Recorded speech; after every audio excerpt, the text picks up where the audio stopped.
올해 2017년 표어를 뭐라고 정했냐면요, 만민에게 복음을 전파하라 이렇게 정했습니다. 우리가 늘 그렇게 얘기하죠. 저희가 전도를 좀 포커스 해야 되는 것, 교회 목적이 복음 전파거든요. 그래서 전도, 그리고 2017년 그러면 여러분들이 만민에게 복음을 전파하라. 어저께 저녁에 해보셨으니까, 그리고 우리가 늘 하는 거니까 잘 하실 줄이라고 믿습니다. 전도 2017, 한 번만 더 해볼게요. 전도 2017. 이게 하나님께서, 주님께서 여러분들에게 주시는 사명입니다. 이제 그거를 위해서 우리가 좀 살아가 봐야 합니다.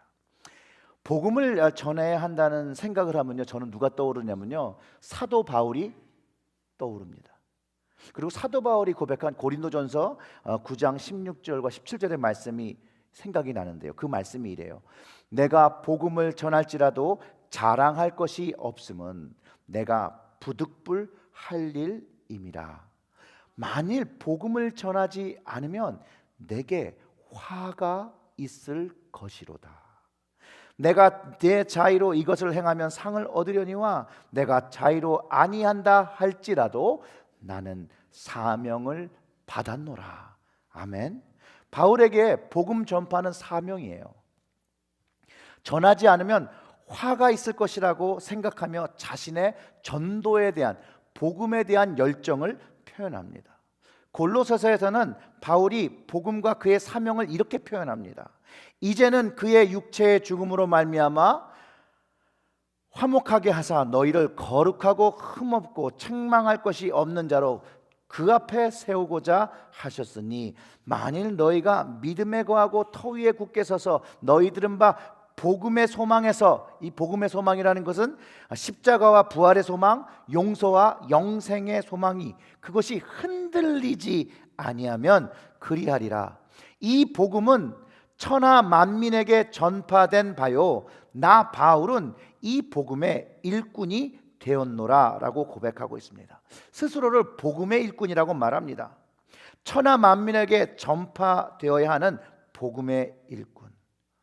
예수님을 만나기 전에 그의 삶의 모습은요, 외려 예수 믿는 사람들을 어렵게 하고 핍박해 하고 죽이던, 그 예수 믿는 것 자체를 반유대적이라, 유대의 풍습과 전통을 깨트리는 것이라고 생각해서 핍박하고 죽이려고 했던 그는 전통 유대인 중에 유대인이었습니다.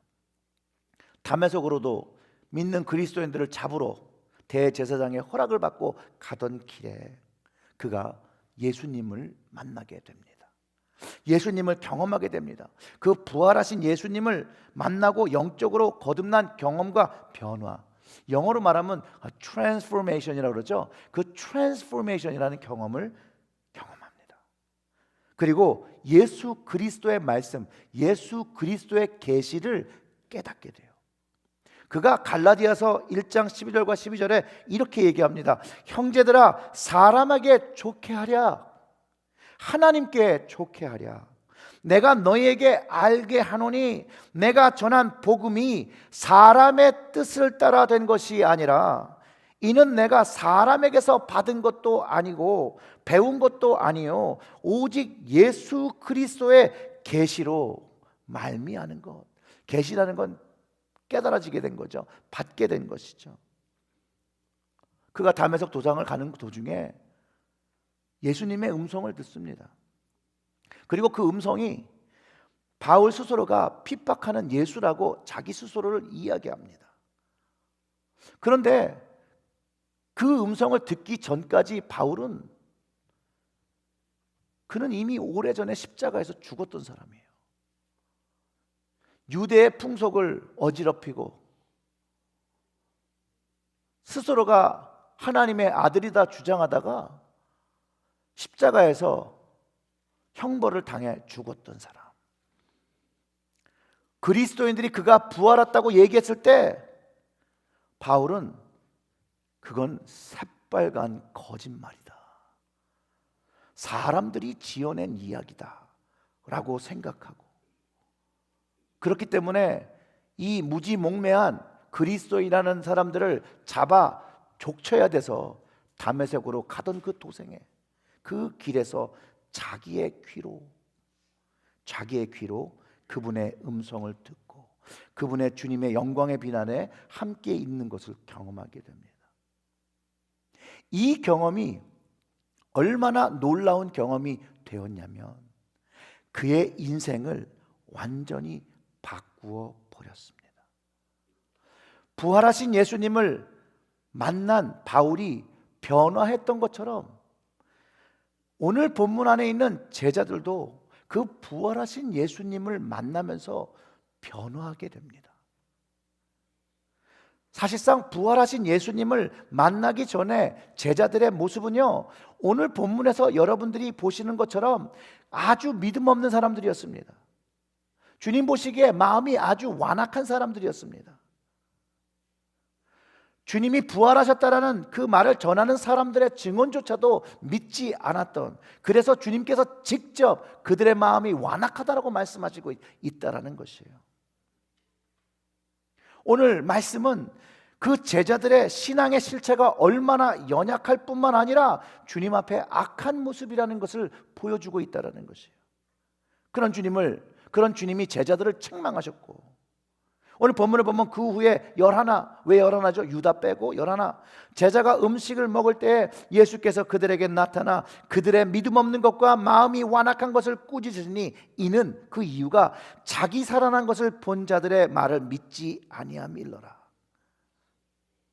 제자들이 부활하신 주님을 만나고 주님의 말씀에 순종하여 성령님을 경험하기 전까지는요, 그래서 복음의 그 깊이와 그 가치를 깨닫기 전까지, 십자가의 능력과 부활의 능력을 알기 전까지는 이렇게 주님이 가르쳐 주셨던 그 말씀조차를 믿지 못하고 주님이 부활했다는 그 믿고 본 사람들의 말조차도 믿지 못하는 아주 주님 앞에 완악한 모습이었다라는 것이죠. 그런데 이것이 우리의 모습과 별 차이가 없다라는 것이에요. 우리의 모습도 부활하기 전, 성령님을 만나기 전의 모습은 제자들의 모습과 동일합니다. 믿음이 없습니다. 예수님이 부활하셨다는 그 말이 믿어지지가 않습니다. 아니, 어떻게 죽은 사람이 살아날 수가 있어?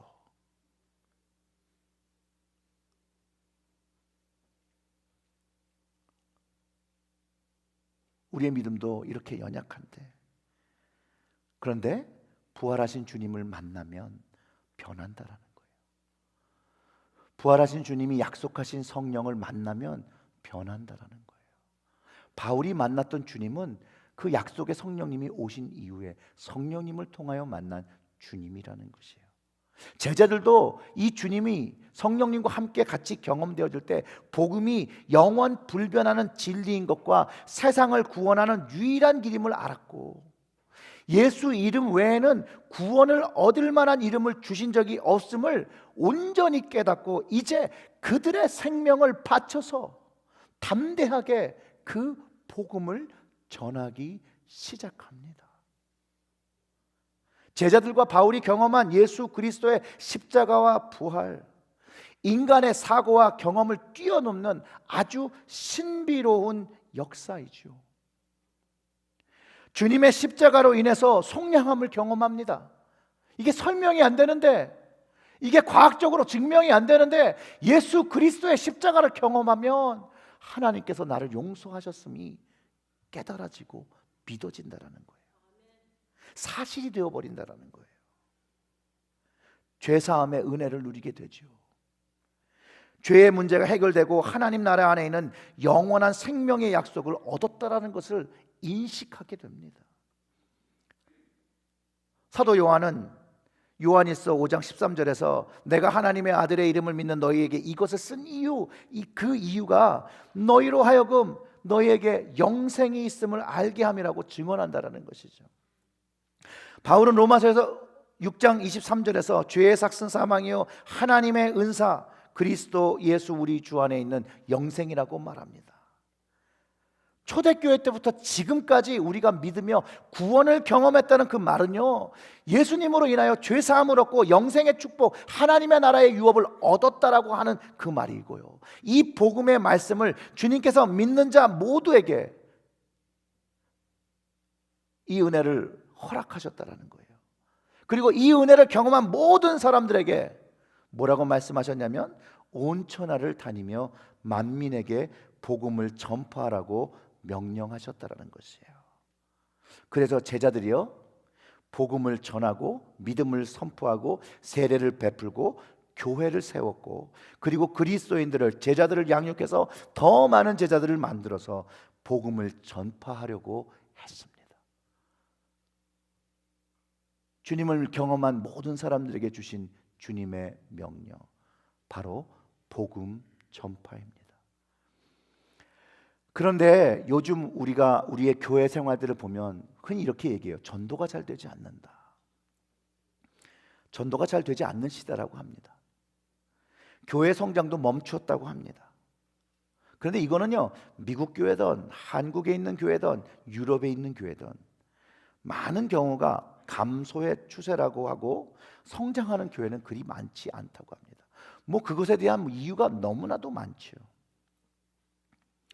뭐 다른 데 얘기할 거 없이 우리 뉴저지 안에 있는 우리 연합감리교회 상황을 좀 보면 이렇습니다. 우리 뉴저지 연회에요, 교회 수가 미국 교회, 한국 교회, 뭐 스페니시 교회 다 통틀어 UMC 안에 있는 교회가 총 580개라고 합니다. 그런데 약 10년 안에, 이것도 굉장히 포지티브하게 본 결정이에요. 10년 안에 200개의 교회가 문을 닫게 되는 것은 피할 수 없는 현실이라고 합니다. 그러니까 3분의 1이 조금 넘는 수가 문을 닫게 되는 것이에요. 그러면 이 이야기를 듣는 한인교회들이 그래, 미국 교회들은 죽어 그러는 것 같죠. 한국 교회는 막 부흥하고 성장할까요? 아니요, 똑같아요. 30년 전에 뉴저지엔 30개의 교회가 있었습니다. 한인교회만. 지금은 20개가 남아 있습니다. 이 20개의 교회가 좋게 보아서 약 10년 안에 8개의 교회가 문을 닫고요, 12개만 남아 있을 거라고 예측을 합니다. 제가 우리 연회 안에서 한인교회 사역 태스크포스를 섬기고 있는데요, 이 태스크포스 안에 8명의 한인 목회자들과 목회강화협의위원회 총무와 또 한인 감리사와 이렇게 함께 모여서 어떻게 하면 한인교회가 더 영적으로 건강하게 유지되고 세워지고 그러면서 교회의 사명을 감당할 수 있을까 고민하며 기도하면서 모이고 있습니다, 요즘. 그래서 어떻게 하면 교회를 살리고 어떻게 하면 교회를 개척할 수 있을까, 그것에 대해서 우리가 계속 모이고 기도하고 있는데요, 이거는 전적인 저의 개인적인 결론입니다. 사실상 올해 표어를 만민에게 복음을 전파하라고 결정하게 되는 계기가 되었는데요, 저도 회개하고 반성해야 되는 것이라는 거죠. 뭐냐면 복음 전파라는 주님의 명령에 저와 우리의 교회들이 최선을 다하고 있지 않다는 진단을 내릴 수밖에 없었습니다. 이것이 회복되지 않으면 교회는 계속해서 죽어갈 수밖에 없습니다. 이게 회복되지 않으면요, 우리는 아주 심각한 현실을 마주하게 됩니다. 여러분, 근데 심각한 현실은 교회의 문을 닫는 것에 있지 않습니다. 오늘 본문에서 깨달은 말씀으로 보긴다면 주님의 십자가와 부활을 경험한 그리스도인들이 주님의 명령에 불순종하고 있다는 사실이에요.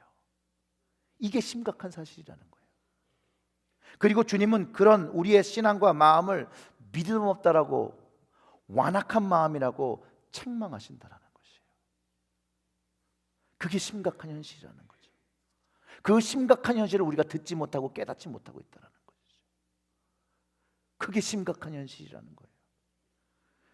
주님께서 제자들에게 나타나셔서 그들이 주님의 말씀을 믿지 않은 것, 주님의 말씀이 이루어진 것을 본 것을 말하는 사람들, 복음을 전하는 사람의 그 말, 주님께서 살아난 것을 본 자들의 말을 믿지 않은 것을 완악하다라고 했다라는 것이에요. 근데 그 본 것을 믿지 않는 것을 완악하다고 하셨는데 그것을 보고 경험한 것을 말하지 않는다면 어떻게 말하실까? 여러분 상상이 되십니까? 그들이 그 이후에 할 일이 바로 복음을 전파하기 시작했습니다. 주님의 책망을 들은 후에 그들은 주님의 말씀대로 성령을 기다렸고, 성령이 그들이 모여 기도할 때 임하시면서 그날 이후로부터 복음 전파를 시작합니다. 주님이 제자들에게 하신 명령이기 때문에 그렇습니다. 만민에게 복음을 전파라고 명령하셨어요. 사랑하는 성도 여러분, 주님의 십자가와 부활을 경험하셔서 믿음으로 세례를 받고 구원을 얻으신 사람입니까? 아멘하기가 어렵죠. 왜 아멘하기가 어렵습니까? 왜냐하면 우리의 삶에는 복음을 증거하는 삶이 우리가 고백하는 신앙처럼 있지 않기 때문입니다. 복음을 전파해야 할 사명을 여러분이 갖고 계십니다. 저도 갖고 있습니다. 바울은요, 자신의 영적인 아들 디모데에게 이렇게 얘기합니다. 너는 말씀을 전파하라. 때를 얻든지 못 얻든지 항상 힘쓰라라고 가르쳐 줍니다. 복음을 전파하는 것은 하고 싶지 않다고 해서 안 하면 안 되는 것이에요. 저도 감당해야 되고 여러분도 감당해야 되고 그리스도의 복음을 경험한 모든 사람들이 감당해야 할 사명이고, 이것이 주님이 원하시는 것이라는 것이에요. 성경 안에 모든 사람들이요, 그리스도를 경험하고 성령님을 경험하고 깨달을 때 자연적으로 주님의 복음을 전파하는 일들이 일어났다라는 것이에요. 그게 내추럴한 반응이라는 거죠. 자연적으로 반응되어져야 되는 것이죠. 그런데 우리의 신앙의 삶의 모습은 unnatural하다라는 거예요. 그리스도의 복음을 알았지만, 사랑을 얻었지만, 십자가의 능력을 얻었지만 복음의 삶이 없다라는 거예요. 복음이 부재되었다라는 거예요. 가장 지독한 유대인, 바리새인 중에 바리새인이었던 바울이 예수를 만난 후에 뭐라고 고백하시는 줄 압니까? 내 주 그리스도 예수를 아는 지식이 가장 고상함을 인함이라. 내가 그를 위하여 모든 것을 잃어버리고 배설물로 여김은 그리스도를 얻고 그 안에서 발견되려 함이니 내가 가진 의는 율법에서 난 것이 아니요 오직 그리스도를 믿음으로 말미암은 것이니 곧 믿음으로 하나님께로 난 의라 라고 고백합니다. 자신이 경험한 구원의 기쁨, 주 안에서 누렸던 그것들이 다른 사람들에게도 경험되기를 원해요. 왜? 그것이 주님의 뜻인 것도 알고 그것이 다른 사람에게도 너무나도 중요한 사실이라는 것을 알기 때문이죠. 그리고 그에 대한 복음의 열정, 복음의 야성, 그를 미치게 합니다. 복음에 미친 사람을 만들어요. 그리고 복음을 전파하러 돌아다니게 합니다. 갈릴리에서 시작되어지고 그것이 안디옥으로 퍼지고 그것이 이제 세상으로 퍼져서 여러분들이 그 복음의 말씀을 한국에서 또는 여기서 들으시게 된 겁니다. 현대교회와 우리 교회는요, 이런 복음의 열정을 잃어버렸습니다. 여러분만 잃어버렸다는 것이 아니라 저도 잃어버렸다는 거예요. 복음의 야성을 잃어버렸습니다. 예수를 믿으라, 부활의 주님을 전하거나 말하거나 그것을 주저한다라는 것이에요. 그렇게 주저하는 것이 상대방을 대우한다라고 생각한다라는 것이에요. 상대방을 예우한다라고 생각해요. 그러면서 스스로 위안을 삼고 교회 생활을 한다라는 거예요. 복음의 생활이 아니라 교회의 생활을 한다라는 거예요. 교회는요, 복음 전파와 영혼 구원을 위해서 세워졌습니다. 이게 시작된 목적이에요. 본질이죠. 이 안에서 예배드리고 신앙생활하는 거 중요합니다. 그렇지만 한 부분이에요. 복음 전파를 위한 기초죠. 예배와 신앙의 삶이 바로 예수 복음을 전하기 위한 근거가 되는 것이에요. 근데 계속해서 우리가 복음 전파하는 것을 주저한다면 저와 여러분 주님의 꾸지람을 면할 수 없다라는 거예요. 주님의 책망을 면할 수 없다라는 거예요. 왜냐하면 주님 원하시는 그 뜻에 순종하지 않고 내가 원하는 것을 선택하고 살아가고 있기 때문이라는 것이죠. 저 역시 이 부분에 철저히 회개하고 돌이키는 삶을 살려고 2017년은 작정을 했기 때문에, 그래서 만민에게 복음을 전파해야 된다는 표를 세우게 된 겁니다. 주님의 명령에 불순종하며 살면 안 된다는 거죠. 여러분들도 아시는 거예요. 마태복음에서는요, 주님은 악한 종에 대해서 이렇게 설명하십니다. 악한 종은요, 주님이 맡긴 일을 감당하지 않고 자신이 원하는 삶을 살면서 주인이 오지 않기를 원하고 외려 더디 오기를 바란다라고 이야기하고 있습니다. 그것이 마태복음 24장 48절과 51절에서 말하는, 만약 악한 종이 마음에 생각하기를 주인이 더디 오리라 하여 동료들을 때리고 술 친구들과 더불어 먹고 마시게 되면 생각하지 않는 날 알지 못하는 시각에 그 종의 주인이 이르러 엄히 때리고 외식하는 자가 받는 벌에 처하리니 거기서 슬피 울며 이를 갈리라라 라고 주님이 가르쳐 주셨다는 것이에요. 주님이 보시는 악한 종, 어쩌면 그 악한 모습이 누구에게 있었어요? 오늘 본문 제자들에게 있었다는 것이에요. 오늘 그 본문 말고 이 악한 종에 대한 그 본문에 결국 동료를 때린다는 그 말은 잘못된 행동으로 교회를 세우는 것을 힘들게 한다는 것이죠. 술친구와 허송 생활을 보내며 정작 해야 될 일을 하지 않고 삶의 쾌락을 쫓는 것으로 이해할 수 있다는 것이죠. 결국은 주인에 맡긴 일을 하지 않는다는 것이에요. 그것이 포인트죠. 무엇을 하든 간에, 무엇을 내가 보기에 의로운 일을 하고 내가 정당한 일을 하고 있더라도 주님이 원하시는 일을 하고 있지 않는다라면 그건 악한 종의 일이라는 거예요.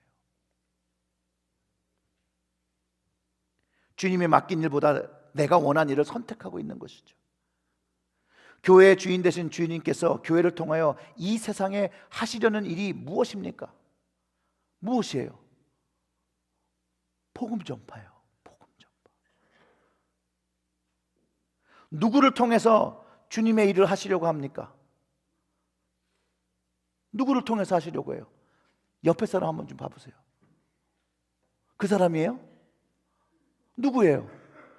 나잖아요, 나. 주님은 나를 사용해서 하시려는데 우리는 자꾸 남을 본다라는 거예요. 남이 좀 했으면 좋겠다라고 생각하는 것이죠. 아니에요. 주님은 나에게 요구하시고 내가 순종하기를 원하신다라는 것이에요. 그래서 우리가 각자 주님께 순종하게 될 때 결국은 주님의 몸이 되어지죠. 주님의 손이 되어지죠. 주님의 발이 되어지죠. 그리고 주님의 생각의 그 머리가 되어서 이제 교회가 움직여지기 시작하는 거예요. 복음의 전파를 위해서 움직여지게 된다는 거예요. 우리는 오늘 이 말씀을 좀 두려운 마음으로 우리의 모습을 돌아보아야 합니다. 저와 여러분 모두가 주님께서 맡기신 그 일, 그 사명, 만민에게 복음을 전파해야 될 사명, 그것을 내 삶 속에서 감당하고 있는지 우리의 모습을, 나의 모습을 좀 돌아보아야 된다는 것이에요. 여러분, 복음이 무엇인지 모르십니까? 그러면 주님이 주시는 복음이 무엇인지 먼저 경험하고 확인하셔야 합니다. 그래야 말을 하죠. 그래야 전하죠. 그래야 설명을 하죠. 스스로 주님을 만나고 구원의 확신이 여러분 있으십니까? 주님의 말씀에 순종하셔서 때를 얻든지 못 얻든지 복음을 전파해야 되는데 그 주님의 복음을 전파하시기를 주님의 이름으로 축원합니다. 근데 복음을 전파한다는 게 우리에게 너무 어려워요. 어려워. 마치 교리를 정해야 되는 거고 막 성경 구절을 막 외워가지고 막 이렇게 해야 되는 거 같이 생각이 들잖아요. 근데 그런 어려운 일이 아니에요. 복음을 전파한다는 일은 사실상 어떻게 보면 너무나도 단순한 일입니다. 너무나도 단순해서 남들이 나를 이상하게 좀 여길까 꺼려지게 될 정도로 단순하다는 것이에요. 요즘 그 중동 지역에서 무슬림들이 크리스찬으로 개종하는 일들이 생겨요. 근데 이게 사람이 복음을 전해서 바뀌는 게 아니라 예수님이 그들의 꿈속에 나타나신대요. 예수님이 좀 급하시긴 급하신가 봐요. 중동에 그들이 기도할 때 환상으로 예수님이 나타나셔서, 사도 바울에게 나타나셨던 그것처럼 예수님이 나타나셔서 그들에게 복음을 증거하신다라는 거예요. 근데 예수님이 급하셔서 그런가 보다라고 생각할 수 있죠. 다른 면으로 생각하면 어떻게 해서 생각할 수 있는 줄 아세요? 얼마나 복음을 전하는 사람이 없으면 예수님이 친히 직접 복음을 전하시겠습니까? 여러분. 그런데 그 사람들이 예수를 만나니 믿지 않을 수가 없는 거예요. 예수를 진짜로 만나니 믿지 않을 수가 없는 거예요. 그 예수를 만나니 이슬람교에서요, 개종을 한다는 얘기는요, 자기의 생명을 포기한다라는 거예요. 자기의 가족들이 다 몰살당할 수도 있어요. 그런데 이슬람교를 버리고 주님을 선택하는 거예요. 왜냐하면 주님이 진짜이기 때문에 그래요. 사랑하는 성도 여러분, 여러분들 스스로가 주님을 만난 사람입니까? 보고 믿으면 좋아요. 그러나 보고 믿지 않아도 주님은 축복됐다라고 말씀하셨어요. 믿음으로 주님을 만나는 것이에요. 믿음으로 구원을 얻는 것이에요. 믿음으로 주님을 경험하게 되는 것이에요. 단 주님을 믿었을 때 이제 십자가의 은혜와 부활로 그 능력으로 변화된 삶을 살아야 된다는 것이에요. 이전의 삶, 주님을 만났던 삶과 그 이전의 삶이 바뀌어져 있어야 된다는 거죠. 그건 너무나도 명확한 사실이라는 것이에요. 하나님을 이제 만났으니, 주님을 만났으니 이제 주님을 경외하고 하나님을 경외하는 삶, 경건한 삶, 그 삶을 살아야 돼요. 어제도 잠시 새벽에 나누었지만 하나님 아버지 앞에 정결함은요, 그 경건함은, 더러움이 없는 그 경건은 고아와 과부, 여기에서는 어려운 사람들을 환난 중에 돌보고요, 자기를 세상에서 물들지 않게 하는 그것이라, 거룩한 백성으로 주님을 믿는 사람으로 구분지어져 살아간다는 것이죠. 세상 사람과 동일하게 살아가는 것이 아니라 구분점이 있어야 된다는 것이에요. 그 삶의 변화로 복음을 전하는 것이에요. 복음을 얘기하고 예수님을 얘기하는데 인생의 그 모습이 일반 사람 보기에 너무 후지면 안 되잖아요. 그럼 어떻게 주님의 그 이름이 전해지겠어요? 내 인생의 삶이 주님의 복음을 가로막으면 안 되잖아요.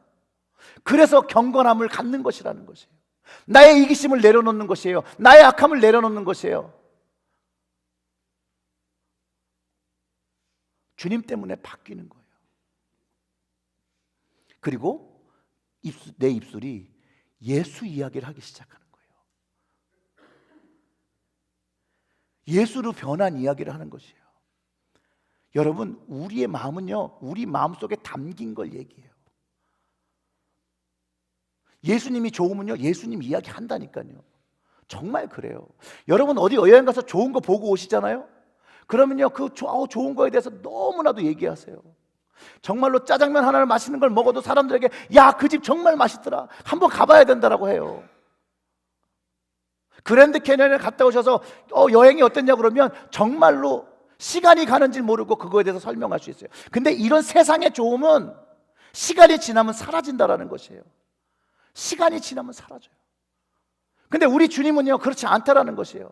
왜? 우리와 날마다 경험하기 때문에 그래요. 날마다 우리는 주님을 경험할 수 있어요. 날마다 주님의 용서를 경험하고요, 주님의 십자가를 경험하고요, 주님의 사랑을 경험하고요, 주님의 위로를 경험해요. 그러니 우리가 날마다 우리가 주님의 새로움을 이야기할 수 있죠. 난 노래해요. 아까 찬양한 거 바로 그거예요. 다윗이 주님을 만나고 하나님을 만난 경험, 그것을 날마다 새 노래로, 새 입술로 찬송했다라고 시편에서 고백하거든요. 그게 우리의 삶이 되어줘야 된다는 거예요. 여러분의 삶이 되어줘야 되는 것이에요. 그러면서 예수님으로 내 삶이 풍성해진 이야기를 나누는 것이에요. 내 인생의 주님 되신 예수 그리스도를 이야기하는 것이에요. 이 이야기는요, 날마다 해도 질리지 않아요. 매일매일 새로운 주님을 만나잖아요. 매일매일 용서하시는 주님을 경험하잖아요. 주님은 한 번 만난 것으로 끝나지 않아요. 매일 만나는 것이에요. 근데 주님을 만난 것이 과거의 정점에서 끝나버리면 그 다음부터 문제가 되는 거죠. 과거의 이야기를 시작합니다. 오늘의 이야기, 오늘 나와 함께 동행하시는 주님의 이야기를 하는 것이 아니라 과거 10년 전, 20년 전, 30년 전의 이야기를 하기 시작하는 거거든요. 마태복음 28장 19절과 20절의 본문은요, 오늘 우리 본문과 비슷한 말씀이에요. 그러므로 너희 가서 모든 민족을 제자로 삼아 아버지와 아들과 성령의 이름으로 세례를 베풀고 내가 너희와 분부한 모든 것을 가르쳐 지키게 하라. 그렇게 말씀하시고, 이 말씀이 오늘 너희는 온 천하에 다니며 만민에게 복음을 전파하란 말과 동일한 말씀이잖아요. 제자를 삼으라는 말과 복음을 전파하라는 말, 똑이란 말이에요. 그런데 그 마태복음에는 주님의 약속이 있어요. 뭐라고 나오냐면, 그 복음을 전하면 볼지어다 내가 세상 끝날까지 너희와 항상 함께 있으리라. 자, 복음을 전하는 삶, 주님을 자랑하고 주님의 이야기를 하며 살아가는 그 삶 속에는요, 누가 계세요? 주님이 계시다라는 거예요. 주님이 계시니 주님의 이야기를 할 수밖에 없죠. 주님이 안 계시면 주님의 얘기를 할 수가 없는 것이에요. 논리는 이래요. 자, 여러분들은 주님의 이야기를 하시는 분입니까? 아니면 주님 외에 다른 것을 이야기하시는 분들입니까? 복음을 전파하는 사람들과 세상 끝나는 날까지 함께 하시는 주님, 함께하니 이야기가 점점 많아지죠. 주님을 점점 경험하니 점점 주님을 더 사랑하게 되죠. 점점 주님을 더 경험하니 주님의 은혜가 점점 더 깊어지죠. 그것이 남의 얘기가 아니라 이제는 나의 이야기로 경험되어지고 내 마음속에 새겨지는 것이죠. 사랑하는 성도 여러분, 예수님과 함께하는 이야기를 많이 하며 사는 2017년 되시기를 주님의 이름으로 축원합니다. 세상 얘기도 좋지만 예수님 이야기 하시며 살아가시기를 주님의 이름으로 축원합니다. 그리고 세상 이야기를 하실 때, 그때 사람들이 세상 때문에 걱정하고 세상 때문에 아파하고 세상 때문에 힘들어할 때 여러분들이 예수님이 그 문제에 답이 되시고 해결이시라고 말씀해 주시기를 주님의 이름으로 축원합니다. 사랑하는 성도 여러분, 주님이 우리를 얼마나 사랑하시는 줄 아십니까? 주님께서 여러분들을 얼마나 사랑하시는 줄 아십니까? 옛날 사극에 보면요, 그 고전에 보면 그 효심 깊은 자녀가 부모를 살리기 위해서 자기의 손가락을 끊고 표를 수혈해서 살린 이야기, 그런 얘기 기억나십니까? 우리가 그 이야기 들으면서 감동하잖아요. 자식을 살리기 위해 자동차에 치려고 하는 그 자녀를 밀어내고 대신 죽은 이야기 들어보신 적 있습니까? 있죠. 어린 자식을 살리기 위하여 자기는 먹지 않고 굶어서 자식은 살리고 자기는 굶어 죽은 그런 이야기 들었을 때, 그리고 이 이야기가 실화일 때 여러분, 우리는 감동하지 않습니까? 사랑하는 성도 여러분, 주님은요, 저와 여러분을 살리시기 위해서 몸에 있는 모든 피를 쏟아 놓으시면서 죽음을 선택하셨다라는 거예요. 저는 이 주님의 사랑에 감동하였고요, 이 주님의 사랑에 저도 사랑에 빠졌습니다. 주님이 함께 하신 이야기를 하면요, 밤새워도 할 수 있습니다. 주님께서 다른 이에게 역사하신 이야기를 들으면서도 밤새울 수 있습니다. 즐겁습니다. 이 사랑의 이야기가 사실상 오늘 기념하는 이 성찬의 이 이야기 속에 다 담겨 있다는 것이에요. 주님께서 몸을 주셨습니다. 주님께서 피 흘려 주셨습니다. 저 사람을 위해서 준 거, 이 사람을 위해서 준 거, 그게 아니라 나를 위해서 주셨다라는 거예요.